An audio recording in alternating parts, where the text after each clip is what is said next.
Oh man, I am so excited to meet you and talk with you. I can't thank you enough. Oh, please. It's so awesome to meet you. Thank you for having me on. Jacob, where are you right now? I'm in New York. I live in Brooklyn with my girlfriend. Oh, awesome. Yeah, How do you like it? It's great. I feel like we live on a pretty busy street, so there's a lot of noise, but we just adopted a dog.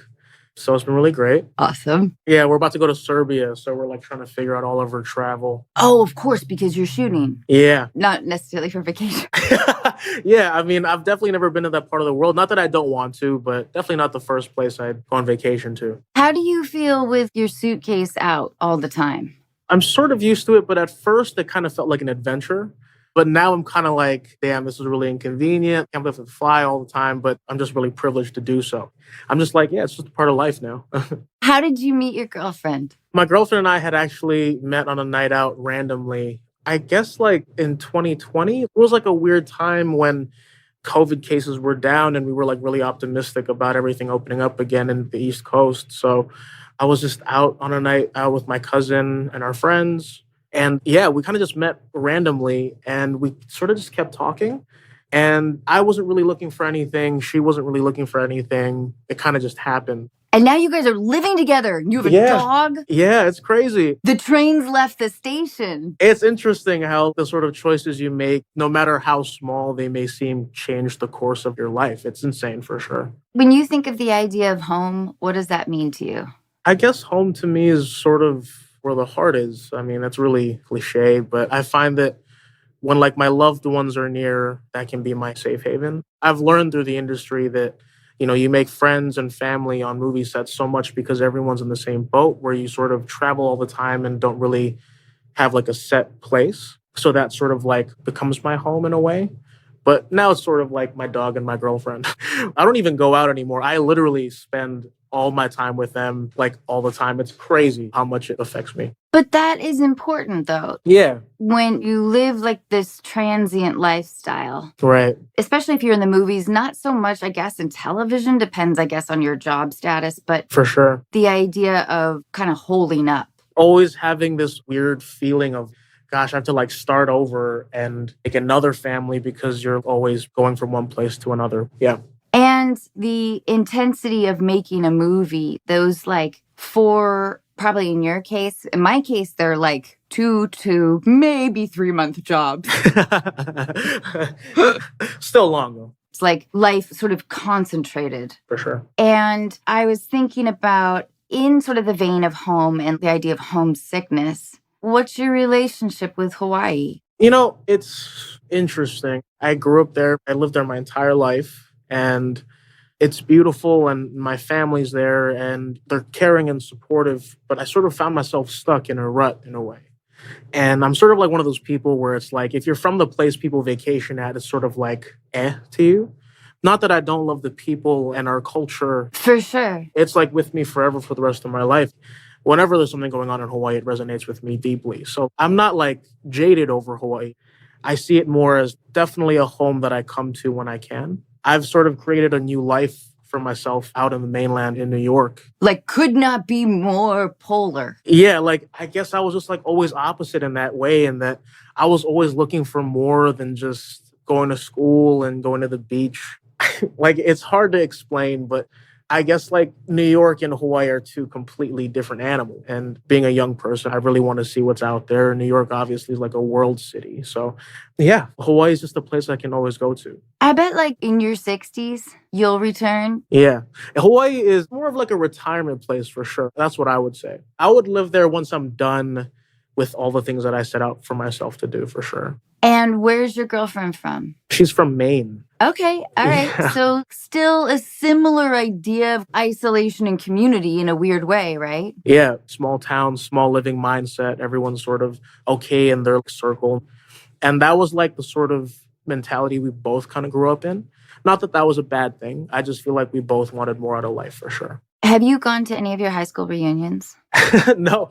Actually, there's one coming up that I don't think I'm going to be able to attend. It's not like I don't want to go. It's just like Hawaii is far as hell. And like, totally. I'm like working all the time. It's actually kind of crazy. I try to make it back at least once a year, but it's definitely been more difficult because of the distance and obviously like COVID and everything going on. So yeah, it's been tough. What was your high school experience like? I feel like when I was in high school, I wanted to be a musician and I smoked a lot of weed. Like my friends from high school still hit me up and they always tell me all the time how proud they am of me, but they could just never, really understand like how I even got to that point. How you got away? Yeah. They're like, we didn't know you were ambitious, man. Yeah. Yeah. I actually, when I first got Spider-Man, I couldn't tell any of my friends at this point. So I waited till like the news came out and basically the whole island of Oahu was sort of really happy and everything. And my friends were just like really caught off guard. They were genuinely like super hype and excited, but they were also like, what the fuck, dude? Like, where did this even come from? Right. But it's definitely like the weed thing. And I feel like me and my friends would always be like known as the people who were getting stoned and everyone was cool with them and whatever. No one's really, I would say, like changed their mindset since seeing me. I've seen some of my friends since all this has happened and they still like smoke weed with me as if like nothing's really changed. That means like your essence is true and good. Oh, thank you. I appreciate it. Thank Yeah. you. Will you tell me about the stress of the audition process for Spider-Man? It was pretty intense, I'd say. I was attending drama school at the time near the Flatiron Building in Manhattan. And I was very fortunate enough at the time to have like a manager to sort of help me out and navigate auditioning and whatnot. And Spider-Man kind of just came along out of nowhere. And so I kind of went through the whole like self-taping process. Self-tape was like becoming a thing at that point. So that was really crazy. So I had to like figure that out for myself. And then I did like a screen test. And then I waited like a few months to hear anything back. It was definitely like a lot of, am I going to get it? Is he not? Yeah. At the time, my manager would call me up and be like, yeah, so like there's like a deadline between you and some other people. They're still like deciding, And it was that for like 6-7 weeks, basically. And I just kind of got the call like randomly on like a Thursday night. And even at the time, my manager said like, you might not be the role. You might just get like a side role or whatever. But at that point, I was like in school and I just wanted a job after school. Like the relief of it was insane, but I can't really explain. Like everything kind of became more colorful after getting a part in a movie. And God, it's hard to think. Like I'm trying to think back to that moment. It was very scary because I couldn't really speak to anyone about it. I felt like I was going on some like undercover missions and shit. I would get like passwords to secret websites to read like the sides from my auditions and all these things. And it's like, I don't know how to fucking deal with this. It was really crazy. And they flew me out, which was crazy. Flew to LA? Yeah, like I did it in Burbank, I think, like the screen test. And it's such a blur to me now because it just seems like such a dream away. But I remember it was like the toughest. I couldn't really like breathe at one point. Like I was like at the screen test and there was like a waiting room.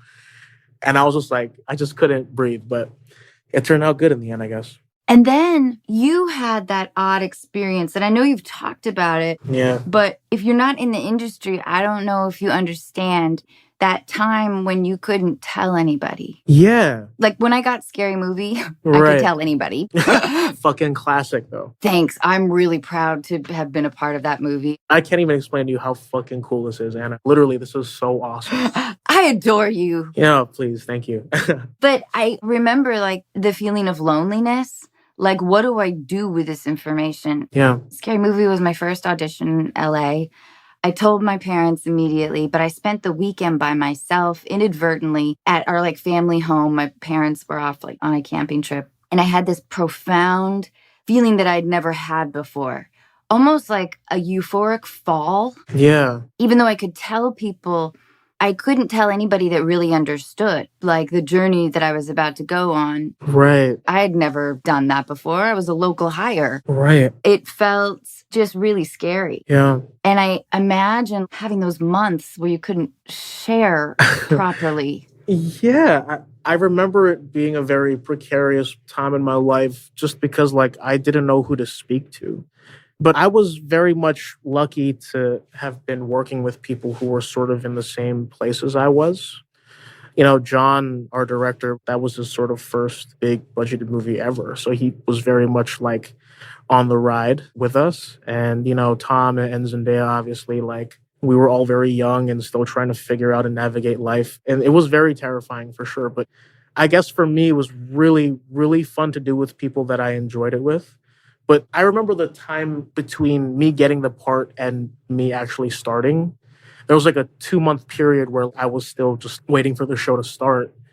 And I told like three of my closest friends because I literally could not hold it in anymore. And it somehow got to like all over my school. But I guess like no one really cared per se. Like, I just don't think they cared enough because they thought like, oh, he's probably just gonna be like a 5 and under or something. So, Right. yeah. But besides that moment, it was still really like crazy to sort of navigate that. But then what really kind of changed my perspective on everything was when the news kind of broke that we were going to be in the movie and people had all sorts of assumptions and opinions and things of that nature. That made me feel a lot more alone. Will you expand on that a little bit? I would say it's easy to say don't care about what people think and, you need to have thick skin in the industry and whatnot. But, a lot of public scrutiny sometimes, for me at least, I'm really human in that like words can still hurt me. 100%. At first in the beginning, I would brush things off for sure. Like it didn't really matter. People are crazy. People are wild. Like life's a whole gray area. Nothing's black or white. So I understand people can say shitty things and not be shitty personally, all those things. But, it gets to a point where you just feel like, wow, this is what it's like to be talked about all the time. This is kind of shitty. But in that moment in time, I felt very lonely because I have friends who go through it and they also experience the same sort of thing. But the thing that we sort of found was that we could have each other. And I guess that really brought me and my friends closer. People who like go through it and whatnot, that really helped. But at that time, that was probably the most loneliest I'd ever felt. In the beginning, anyway. Now I'm kind of just like, I don't give a fuck. Good. I know it is so crazy how you could have 100 nice things said. Yeah. And then there's that one thing that just like sears into your brain. It's crazy. But I was lucky though, because we didn't have social media in the same way. Right. So I wasn't nearly as exposed to critique. Yeah. And I'm grateful for that. Yeah. Although it's made me really bad at social media. Yeah. I feel like I'm super out of touch with TikTok. Like I don't have one, first of all, and I don't know what is popular now. And people are starting to say Instagram is for older people. And like, oh my God, what do we do now? Like, what do you mean? Instagram is for old people now? It's sort of like how Facebook kind of became for like older people. Oh my God. Like things are just moving way too fast, I feel. I'm sorry, I'm gonna grab my dog really quick. Oh, she is adorable. Oh, thank you. What kind of dog is that? Well, the rescue that we got her from listed her as like a Yorkie Chihuahua mix, but we don't think that's what she is. She's like a mutt for sure, but she's super adorable. That dog belongs in Annie. That's so funny. What's her name? Her name is Charlie. I love it. Yeah. I want to ask you about some dating deal breakers. Yeah, for sure. You have to imagine that you're single, all right? Cool. Yeah. All right. Is this a deal breaker? They have a sex doll in their car so they can use the carpool lane. I mean, I don't judge the sex doll, but the reason for it is kind of weird, bro. But like, kudos to you for finessing the law. Shit. That's not too bad. I'm with you. Yeah, that's not as bad. But it is like, if there's that level of kind of deviance, yeah, are there greater levels of deviance? Right. That should be like a warning sign. You're right.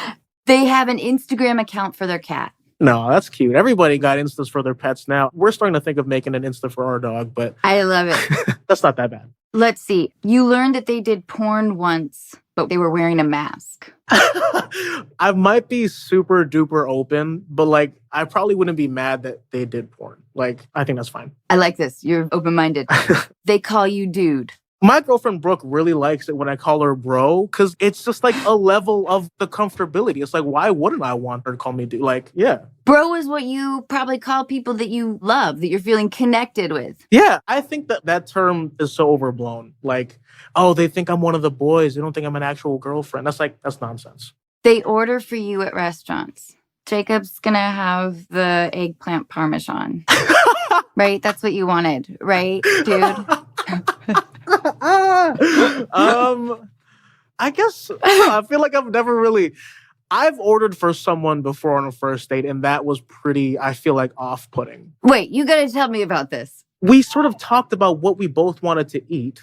And then I just knew that she wanted that thing. And so I just ordered for her. This doesn't sound like this is your fault then. Okay, because I wasn't like I straight up picked something out for the person and they didn't want it. It was like I knew they wanted this thing and I just ordered it for them. But I guess it's still kind of weird because you don't really know each other like that. Like, my friend had gone through a similar thing recently, and I felt at the time it wasn't that weird. I guess people do think it's a thing, but I'm fine.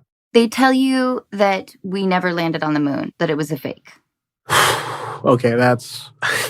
I can't deal with that. I'm sorry. Like, that's actually like, God damn. Now you're going to tell me the earth is flat and all this stuff. Ugh. I'm going to have to pass on that for sure.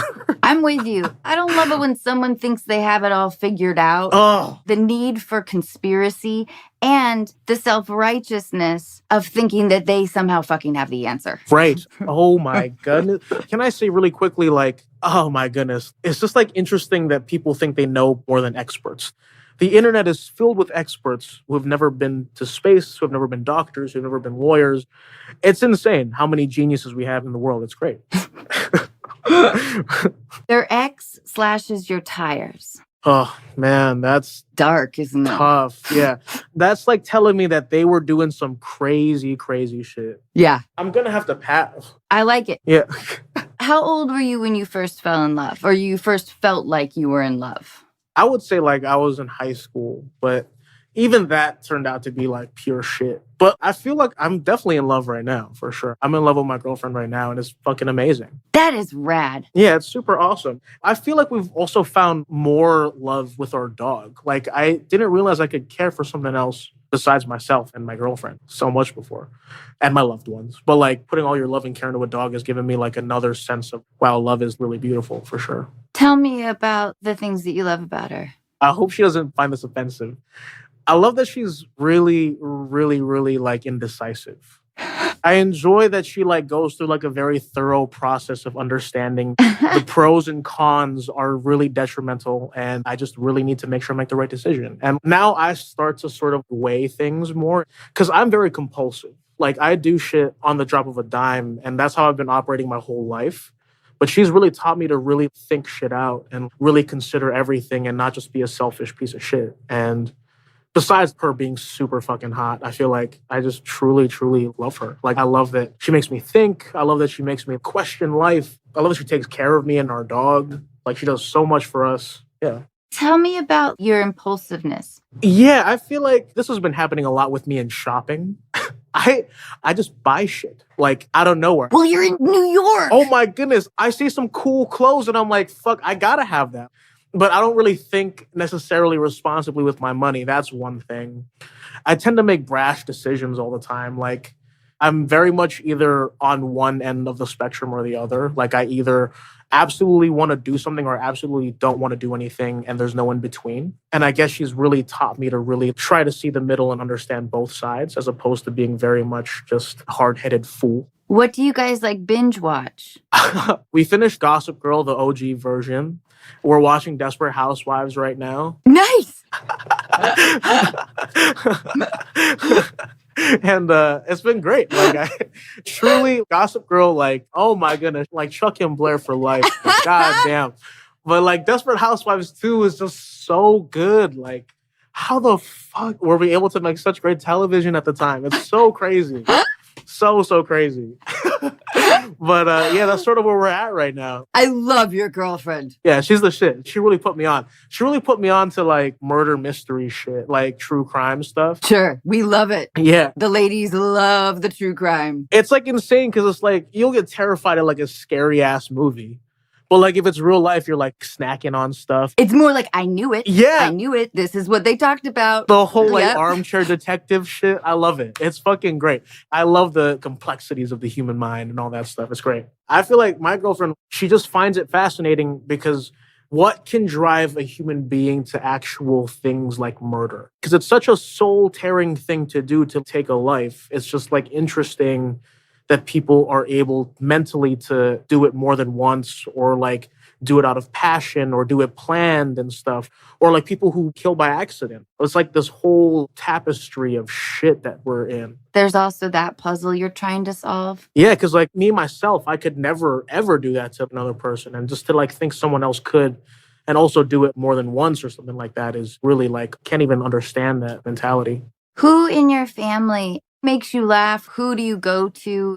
You know, I would say my cousin Brian for a long time was sort of that person for me. I was the youngest in my family, so everyone kind of treated me like a child and protected me and raised me as such. But my cousin Brian was the closest to my age, and, we really got along. And he had a really big influence over the things that I really liked growing up, especially from middle school to high school. And then I moved out to the mainland, and I would say my cousin Chris for sure. I mean, he's definitely like helped me through a lot of hard things. Him and his wife have done a lot for me. I really see them as like my big brother, my big sister. They're both really great to me. So they're definitely the ones who I sort of draw.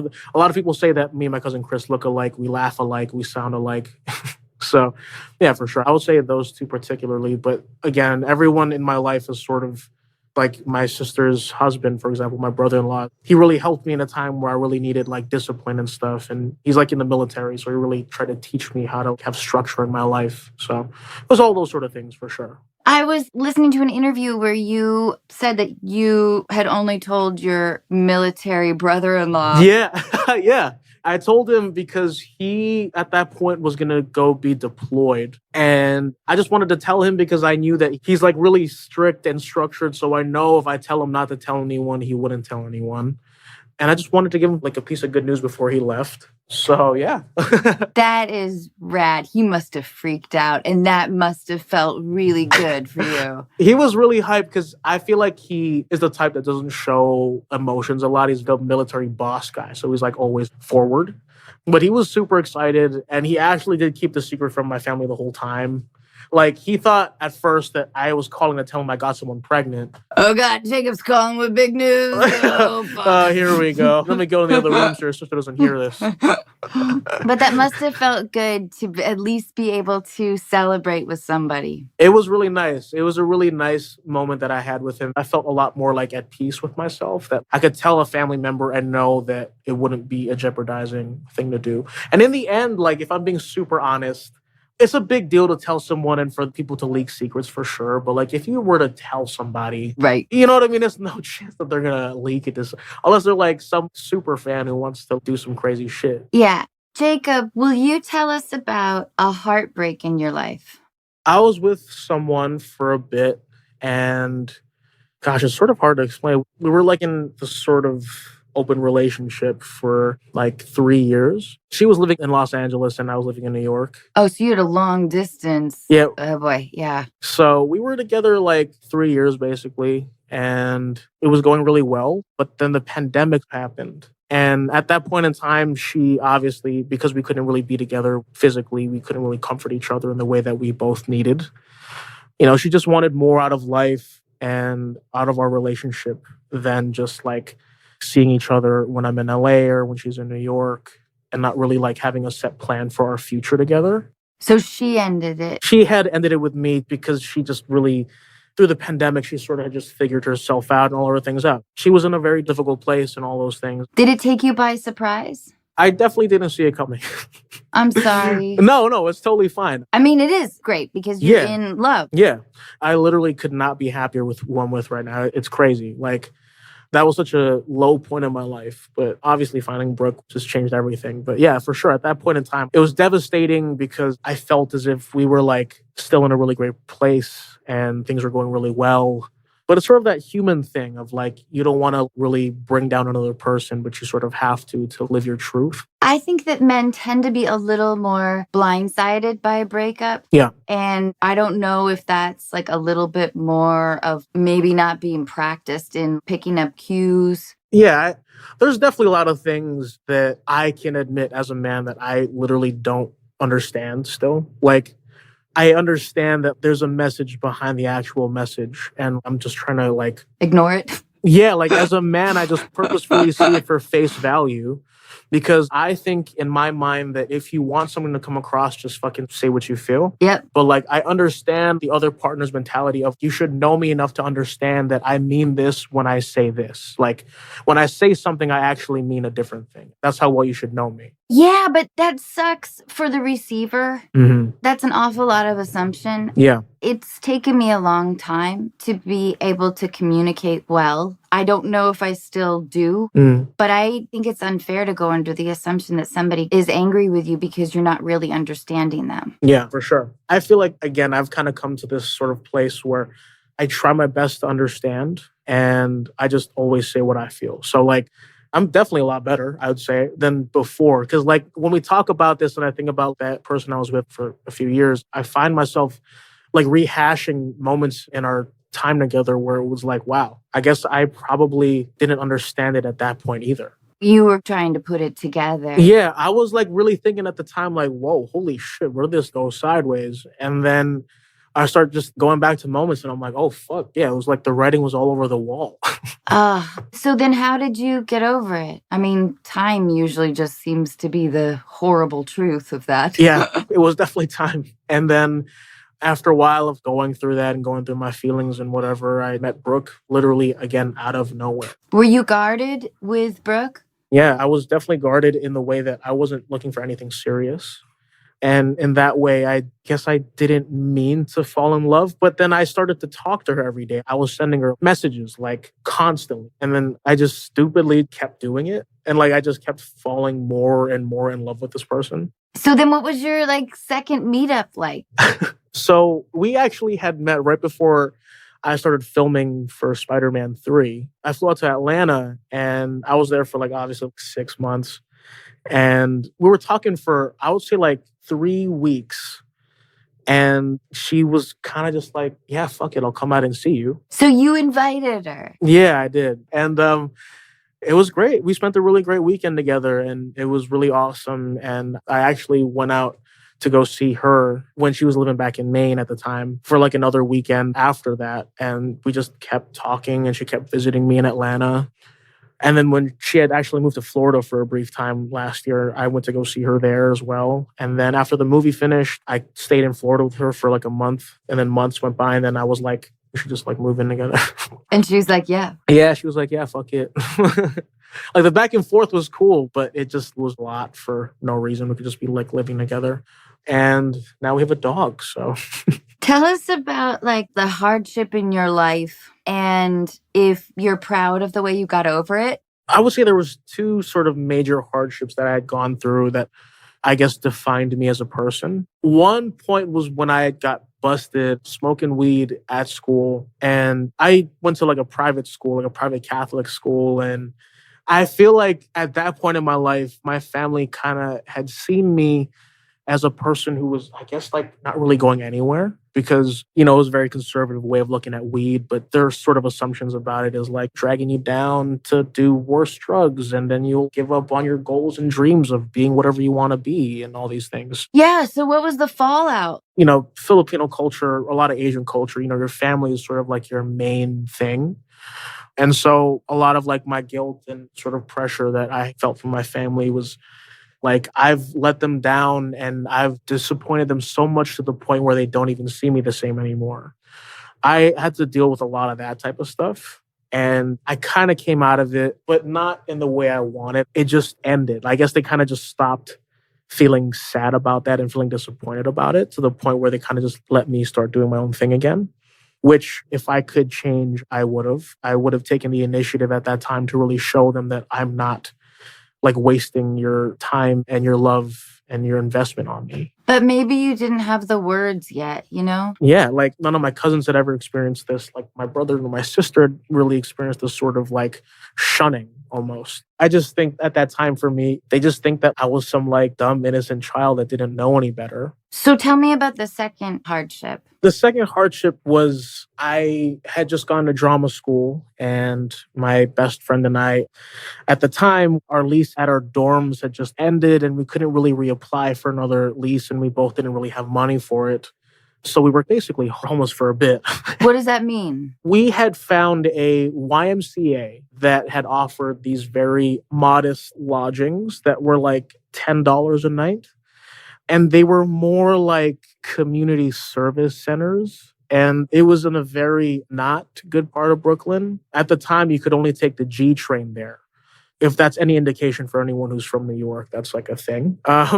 So we were there for a bit, and I didn't want to tell my family back home because if I had at that point, my mother would have told me to pack up all my stuff and fly back home. So I kind of just sucked up my pride, and I had asked my cousin Chris, who I mentioned earlier, and my cousin Mike to help me sort of find a place to stay. And Chris was gracious enough to let me stay at his house and really focus on myself and focus on school and auditioning. And I've been just trying my best to like repay them ever since. So I guess in that way, I sort of feel better about myself and trying to keep my word and helping them in any way I can. Yeah. Did you know you can turn loyal listeners into paying fans with podcast subscriptions? Acast Plus is the simplest and easiest way to launch subscriptions for your show. It comes with all the tools you need to offer listeners ad-free streams, bonus content, and much more across multiple podcast apps. And it works too. We've seen creators increase revenues by 25% using Acast Plus. To find out more, visit acast.com/Acast Plus.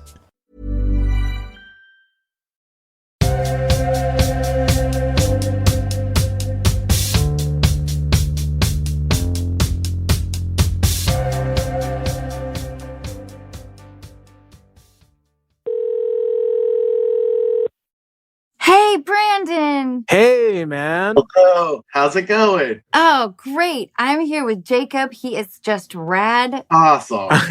I can't thank you enough for your letter. Will you tell us what's going on, Brandon? Sure. I recently turned 40 and I've been going through the midlife crisis stuff and I'm working through it. I feel like I'm doing okay, but my main thing I have going on is my dad passed away about 4 years ago. He had pulmonary fibrosis, which is a lung disease. And, it was a long couple of years that he went through it. And when it came time, he was taken care of. Naturally, he passed and I was there in the room. And it was really tough. So going through that, it's kind of stuck in my brain ever since. Been very hard for me to and I'm seeing therapy, I'm getting through it, but as I'm turning 40 and thinking a lot about life and things, I'm just sort of noticing my thought process and a lot of stuff growing up has definitely changed, especially thinking about having kids and getting married. And it's not like I don't want to have kids. You're like having some serious mortality. Yes. Serious mortality stuff. Yeah. One of the things I think about is like, if I have kids and they have to see what I saw, I don't know if I ever want to put them through that. That's sort of like the main issue. That must have been so crazy to go through, man. I'm really, really sorry about that. Thank you. Strangely enough, I'm really glad I was there. Yeah. Just so I could have the closure. I have a brother and a sister, and, we took turns staying with him when he was going through it, and they missed it. Were you the only one? It's me and my mom and the nurses and everything. So Okay. I just imagine your dad passing away 4 years ago. And then a year and a half after that? I don't know if you lived in a place where you had to quarantine hard. Right. Totally. The hard year, 5 years, 10 years of quarantine. Yeah.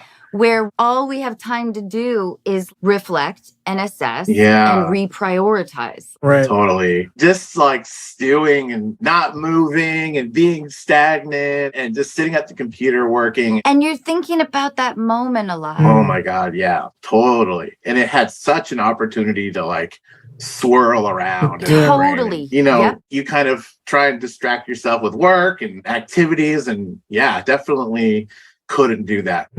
But now that we're back and I'm working again and I'm going on and I'm dating again and all that, it's better and I'm working through it, and the easier it gets. But my whole question is like, is this a normal thing? Like, do people experience a loss and then be like, switch?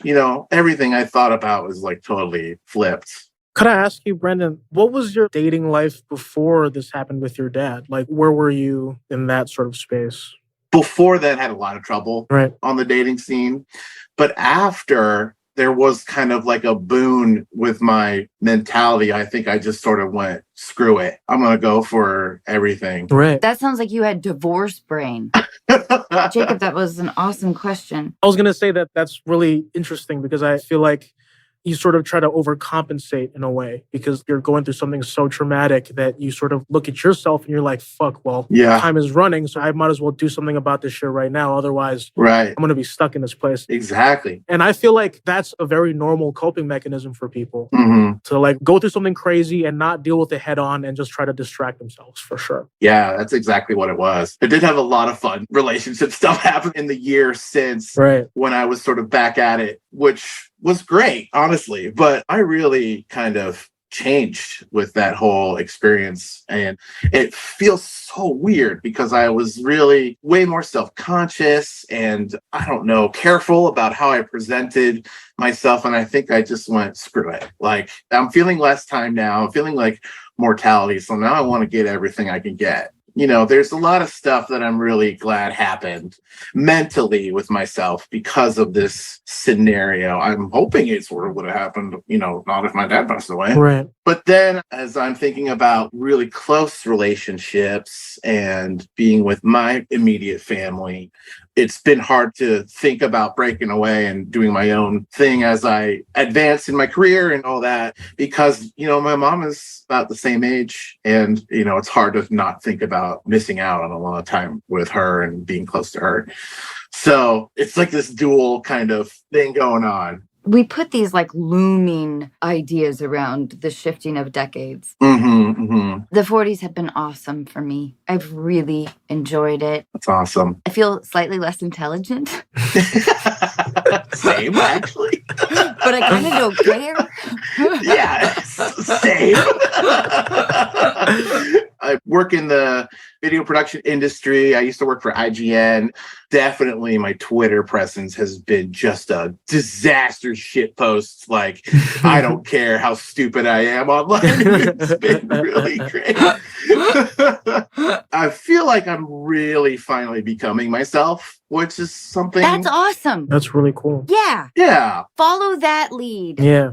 To touch briefly on the image of your witnessing the passing of your father and being there for him. Yeah. I think it's really strong and brave that you were there. And it's an experience that very few people can relate to. So it's a hard one to share. Right. My aunt is a nurse. And she said people who experience the death rattle are actually not in nearly as much pain as the witnesses think. Right. I hope you already know all that practical stuff. Totally. Good. Luckily, I had support systems to be like, it's gonna be weird. His last words are not gonna be poetic. Yeah. You know, and it was sudden. And I think we were trying to consult him, and his last words were like, just let me focus.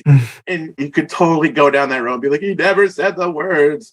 But I spent a lot of time being like, he was just trying to get through it. It's got to be an intimate journey with oneself. Yeah, totally. Just applying the reality to the situation really helps. And if that's any sort of advice I can give to anybody listening. Yeah, that's good. For sure. It's not going to be poetic. It's not going to be what you think it is. Or like a majestic moment. Exactly. Yeah, it's just going to be what it is. And you really have to think presently and just know that that's what it's going to be, which really super helped me. And yeah, it took a lot of time to sort of reconcile with that and just say, hey, that's what it is. It's just a lot of what life is not cinematic. Mm-hmm. It was really great to listen because my mother has a nursing home. So I've personally experienced what it's like to see families sort of come to their loved one's body and to like get them. And when I was a kid, like the first time I ever seen it happen, I was really close to this like old man. And then to sort of like tackle that reality as like a child was interesting because I didn't understand. So I guess I was defended by this veil of like ambiguity almost. Right. It's like I knew it happened, but because I was a kid, I didn't really grasp the severity of it. So like to listen to you really put it in perspective and place reality in the experience is important because I've seen like families break down tremendously, and to the point where like you almost feel as if it's a very helpless moment to experience. But Right. as human beings, we all understand that this is our sort of path. Right. It's just really great to hear you deal with that, man. It's really cool. Oh, thank you. I feel pretty lucky in having like a pretty good support system in my immediate family. We're all pretty close. That's good. It was definitely a lot of trading off, being very vulnerable and kind Absolutely. of breaking down and helping each other and kind of bringing reality to the whole thing. And my dad was definitely that type of guy who was like, it's going down. So you guys got to collectively get together. Yeah. Yeah. Put your shit together and let's deal with it. Right. He definitely had that kind of mentality, but softened up a lot in his life and was very loving. And he always was loving. Ah, how awesome. Really? That's really good. Just as a testament to him being in palliative care for a week when he passed, all the nurses were crying. Oh, Brandon, what that's a testament. So sweet. That is so amazing. It was amazing. And you carry it, though, too, Brandon. Yeah, that's really awesome, man. Oh, thank you. You're clearly a really compassionate, empathetic person. Yeah. And in that, you have a lot to offer the world and to other people. Absolutely. Thank you. I just appreciate you guys letting me, get it out. Yeah, it's so important. And Brandon, this call will help a lot of people. Mm-hmm. Great. Awesome. Grief is a solitary journey. It's heartbreak. Mm-hmm. It's longing. It's confusion. It's guilt-ridden. And it is like a slow train. Yeah, totally. But I would love for you to be able to be proactive in optimistic futurization. Okay. Yeah. Are you still like at stage 1 or 2 of grief? If there's 5 total stages, I'm pretty far along. Okay. I think another piece of advice, and I don't know how beneficial this can be for some people, but I really tried to feel all of my emotion when it was coming and, really cry. I need to get through it because I realized that I tried to not cry a lot of the time before. And now I'm just like, I'm just going to go for it and let it all out so I can be done. Oh, I think it's awesome that you let it all out, but it will never be done. Yeah, of course. I mean, in the moment, feel the emotion and then let it pass is the thing.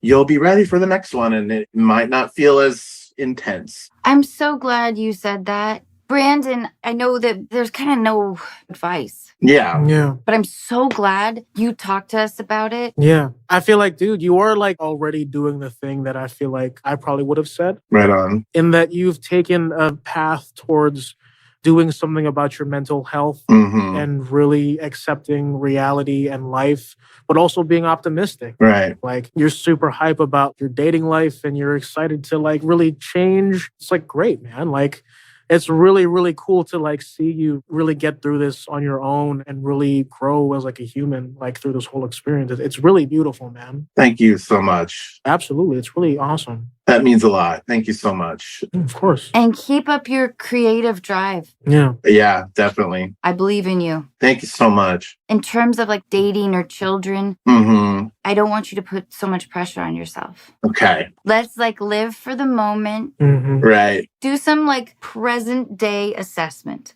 Like, what do I want to do? I want to go draw. What do I want to do? I want to watch this thing and like go out on a date or hang out with your friends. Yeah. I just want you to not put pressure on yourself. Okay. Brandon, I'm thinking about you and thank you for your letter. Yeah, it was so awesome. Thank you so much. Of course. Thank you for, honestly, your podcast is such a breath of fresh air every time when we're in millions of podcasts about politics and awful news. And I love every single episode. Oh, Brandon, that truly means the world. Makes me a little emotional. I really, really appreciate it, Brandon. That's so awesome. Well, thank you. And Jacob, you're awesome as well. Thanks for being on. Thank you, Brandon. I appreciate that. Of course.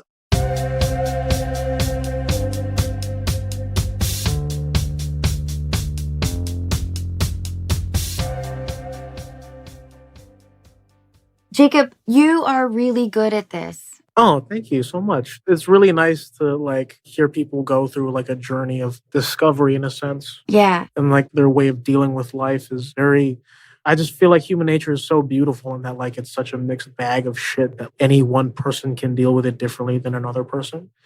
It was really great to hear Brandon talk about how he's sort of taken on the challenge of really fixing his life. So, yeah. Yeah, completely. Okay, so wait. Yes. Who is Reginald the Vampire? Yeah. Well, Reginald the Vampire is based on a series of books called Fat Vampire by Johnny Truant. Reginald is basically a human who's accepted his fate, his sort of role in the place he has in the universe as like not being the hero of his own story. He sort of accepts that he's conventionally and socially the unattractive type. And he's okay with society basically telling him that you can't be a winner if you look a certain way or be a certain way. And once he's turned, all these sort of stereotypes and all these pressures are amplified by the vampire community. They are extra vain and extra assholes about the sort of way you should present yourself, especially being a vampire. And Reginald being the not typical looking vampire who's like shredded and beautiful, luscious hair and all these things and tall. He's sort of a blemish on the vampire community that he just gained access to. And because of that, the leader of that community wants him dead. It's really crazy. It's like really all over the place. It's very zany and funny and lighthearted and sweet and also very deep in moments and very thought-provoking a lot of the times. So yeah, we just sort of watch Reginald navigate life and love and relationships and friendships and what it means to be human and what it means to be a vampire. He sort of learns what life is through death in a way. So in that way, it's very cool and enlightening. What are Reginald's character strengths? He's very thoughtful and he's a very charming person in that he's innocent almost to a fault, but because of that, it sort of helps him see things from a different perspective. That gives him a different perception of what it means to be human and what it means to be vampire. So I would say his mind is his main asset. Is he a romantic? Yeah, for sure. He's a very dreamy romantic. He's never really experienced love before. In the show, we absolutely explore his transition from really not knowing anything about love to really experiencing everything like tenfold. And he makes a lot of mistakes, obviously, as humans do, but in the end finds a medium, like a sort of place where he can really be himself and all these things, but we'll see what happens. Acast helps you make the most of your podcasting content on your terms. If you're a creator or interested in starting a podcast, Acast offers a range of ways to make money from your craft. From advertising from well-known brands to offering podcast subscriptions with Acast Plus, you decide how you want to monetize your content. Visit acast.com to learn more and get started for free.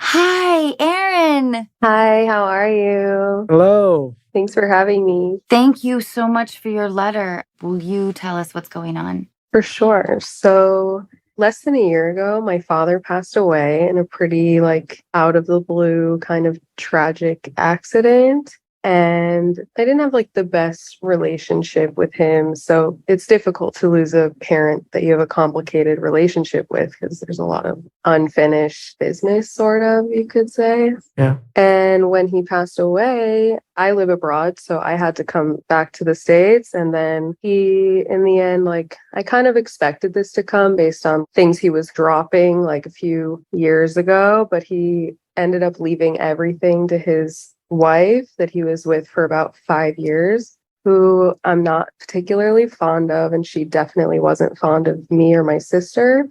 And originally that was not how it was supposed to go. When they got married, he had a really strict prenuptial agreement with her, and it was definitely not supposed to go that way. But about 2 years before he died, she kind of, I think, influenced him. It was really not like him to change what the will said. And my dad worked really hard. He came from nothing and he really built himself as a businessman and he was really successful. So to kind of leave everything from a 65-year life to a person you knew for 5 minutes was really painful. Yeah.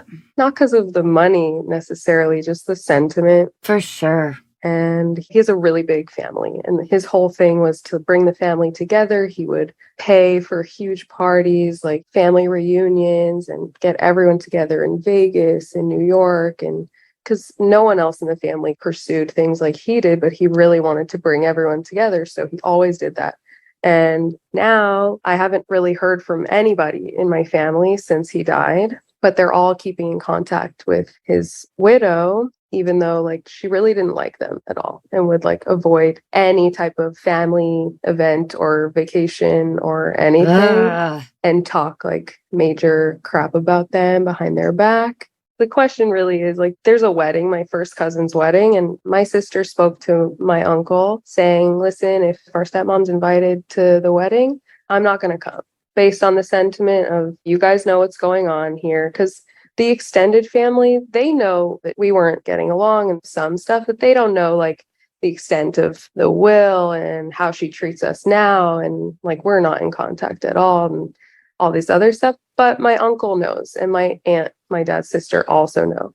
And they kind of made this decision together that they were just going to invite us and her, despite my sister basically saying, like, an ultimatum, if you invite her, I'm not going to be comfortable and I'm not going to come. How do you feel about that ultimatum? I understand where she was coming from for that. Sure. I get it. And at first I was feeling more mature about it and like wanting to go to the wedding anyway, because all my family's old and my cousins are my age. And I ultimately would like them to be at my wedding. And I want to be there to be with my cousin and to support her. However, I spoke to my aunt, which isn't my cousin's mother, but it's both of our aunts. And I said, you know, like, it feels bad that you're the one that knows everything about the situation. You know about how my dad used to treat us, you know about how she used to treat us, you know about how the will happened, you know that despite what it said, she could have chosen to do something different, like maybe give us something or be generous or even keep in contact with us. You know what she did, but you're not willing to tell the rest of the family for us or stand up for us in any way or even protect us from her. And that feels really bad. And she basically said to me, you know, I'm sorry, I just don't have the strength. It's just not in me to be a confrontational person like that. Like, what do you want me to do? Stop talking to her? I'm like, yeah, I think so. She just can't fathom that. Like, it's just too much. And there are a lot of family members that are on her side because she did a lot of damage control kind of leading up to this. She knew this was going to be the end result, I think, and was kind of always preparing everyone around us for this scenario. She was always kind of after the money, I think. Aaron, I'm so sorry. Yeah, that's so awful. Firstly, I'm really sorry about your father. And I know what it's like to have a complicated relationship with a parent. And like, just to like have it end abruptly out of nowhere, I wouldn't even know where to begin with my sort of grieving process. But then to deal with his seemingly sounding hateful partner, that's awful. I'm really sorry. That's terrible. Yeah, thank you. So you don't speak to your stepmom now, right? Like you don't contact her at all, or you guys don't really say anything to each other? I was trying to keep in contact with her. Like, Right. I was still talking to her for like a month or two after he died. But first of all, we were waiting to see what the will was going to say, which she knew, but we didn't know. So we were waiting for that. And she was playing nice because she knew it was going to be the result. So Could you ever find it in yourself to confront her yourself? Have you ever done that with her before? there's legal implications that are preventing us from doing that. For sure. Obviously, I would love to rip her a new one, but also I don't think it would give me anything, because the reason I stopped speaking with her was because my dad, he bought us a car when I was in high school, and it was obviously for me and my sister. It was paid off. There was no debt on this car. My sister had been driving it throughout her high school. I was already moved out, and she wanted the car. And my stepmom said, all right, I'll sell it to you for $20,000. It was just such a jab. Yeah, that's literally fucking terrible. After that, she texted me once. I didn't answer her that one time. And she never like followed up to be like, hey, are we good? Like, she didn't want to continue to talk. Right. She was only doing it so that she could tell other people that she was talking with us. Man, that is... Yeah. Man, I try really hard not to like hate people or judge people or that sort of, but it's just tough when someone just keeps prodding you. She just keeps trying to bait you into shit. That's awful. Someone who's older, who's not at all willing to understand your feelings, who's not mature enough to be like, oh my God, Erin and her sister must really be hurting. This must be really hard for them. It means that you have the burden of having to grow up faster than you should. Yeah. I mean, that's not a new element in my life. Like that part I'm very used to. Like it sounds funny, but very on brand for like how the childhood kind of went. I always was the kind of only adult present despite having two parents and step parents. Like that was still my role. But she also has mental health issues, like severe ones. And that was very apparent and very present. So I know that even if I were to confront her or even if someone were to say something, she has no ability to see it because in her eyes, she is a victim of everything. Oh my I goodness. can't And that believe you have the is, wisdom to yeah. recognize this. So, what would be the ramifications of you going to the wedding? I mean, I don't think I'd have ramifications towards anyone else. Like, would your sister be pissed off at you? No, I talked to her about it. Would you feel like this might be a really unpleasant evening? Yeah, well, I think it would be bad for me. Like, I don't think it would cause any butterfly effect on anyone else. But I realized after speaking with my aunt that I wouldn't care if I was in the same room as my former stepmom. Like, she doesn't bother me. I know exactly what to expect from her. The bigger issue is being around my family and all of them treating her so well. Because they don't know. Well, it feels like the star of the family died suddenly. Right. Yeah. And then all the money, all the power went to somebody who cannot be counted on. This is starting to sound like a whole true crime podcast where like the lover is taking all of the money and like she's being awful to the lover's family. This is unbelievable. Yeah. I have a lot of personal experience with family being very, very backstabbing over money and all those things. I completely get you. Like when you say this is on brand for your childhood, because I basically had gone through the same thing in the sense that everyone in the family will favor the one with the most money and success and pull. Yeah. It's a very toxic environment to be in. I understand when you say nothing will affect anyone else, but it'll truly affect you. That's a very personal thing because you are the one who's actually going through the pain with her, as opposed to everyone else seeing her for who she is fully.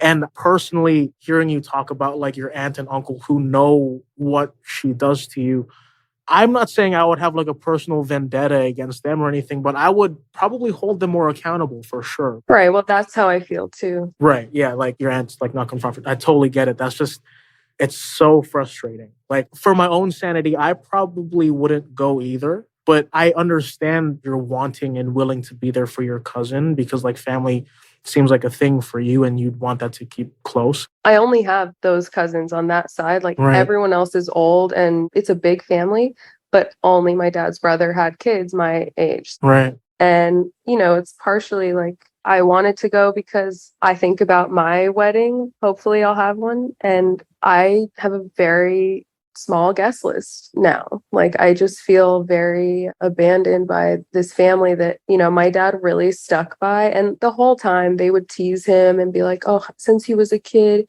he just wanted money. And like, he was by no means a great dad. Like he had a lot of deficits as a dad, but he was a wonderful businessman. He really did work hard.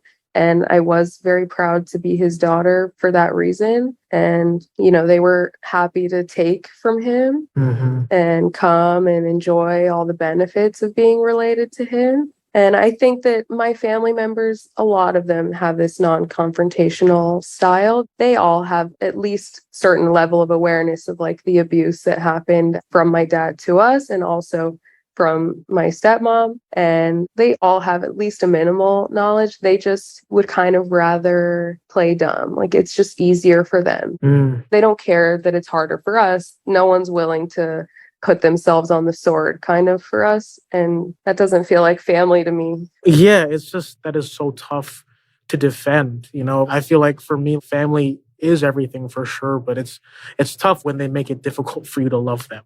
You do seem to be very realistic in your expectations. And for only being in your early 20s, it's kind of heartbreaking. Yeah. I feel like I can see it in your eyes. Yeah.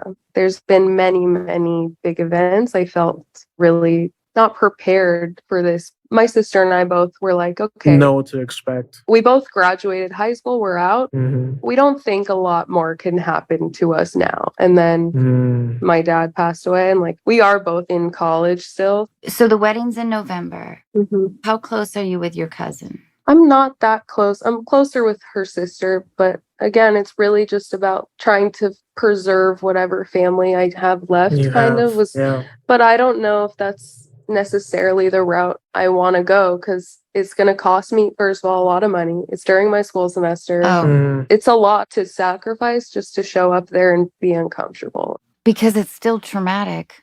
Yeah.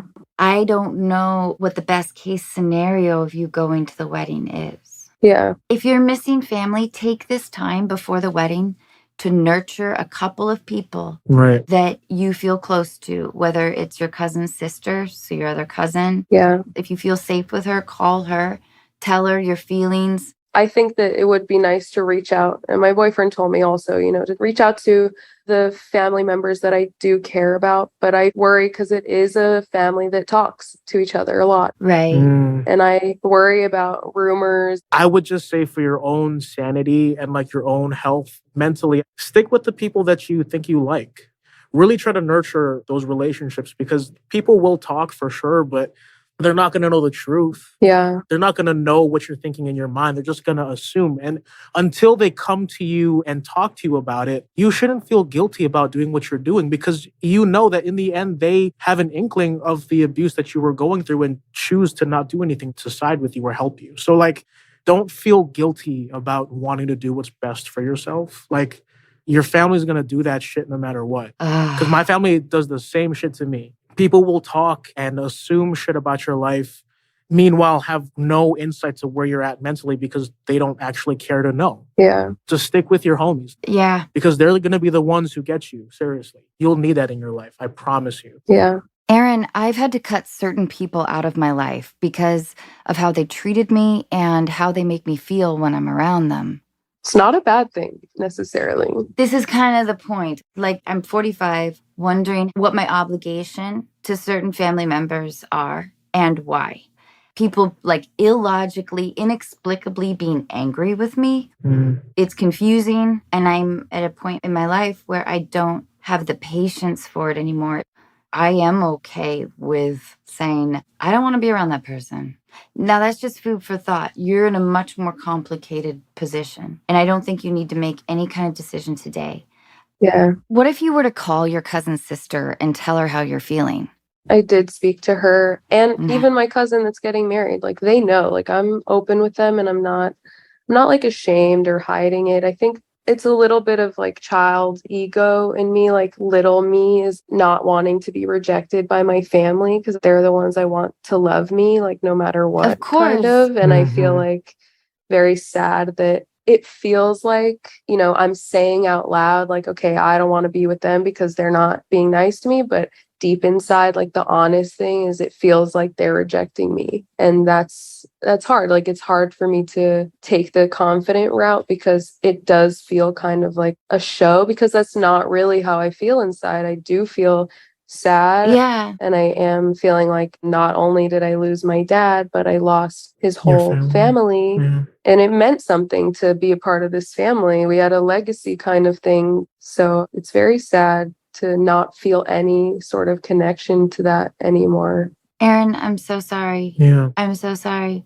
And I think that you need even more space to make this decision. Yeah. I would just like to say, like, it is really, really, really good talking to you and hearing you speak on this, because, like, I find that a lot of people experience family trauma in ways that is inexplicable sometimes.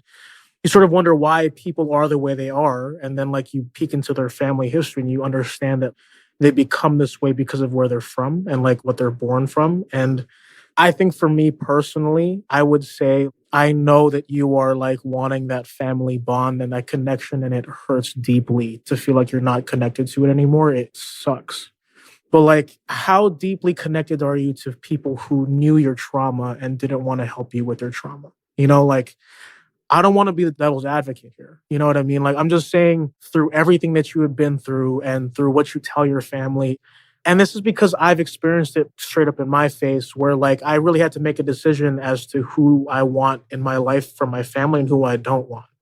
And it's because of scenarios like this where it's like you are telling them and they know it and they still choose not to do anything about it. And it's like, how much are you willing to let go and let happen before you start to realize your family does not care? Yeah. And I'm sure they do care about you and love you for sure. But how much does a person actually care to know that you've been abused your whole life and still don't want to help? Yeah. Definitely keep your family connection. Like if that's what you are about, fight for that, you know? But in this whole thing of like Anna saying, really do what's best for yourself. Like I say, really do what's best for yourself. Yeah. Just heal the way you need to heal. I agree. And really like prioritize yourself and your mental happiness and always check in with yourself. You have to really like hold your place in reality and really like zero in on your inside because that's what's really making you go, right? Your internal mechanics.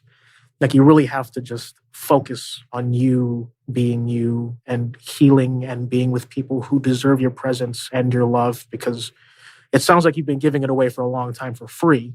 So I feel like you should just really be conservative with that now, you know? Thank you. Yeah, I agree. Thank you very much. Aaron, I'm thinking about you. Thank you for your time, guys. I appreciate it. Take care.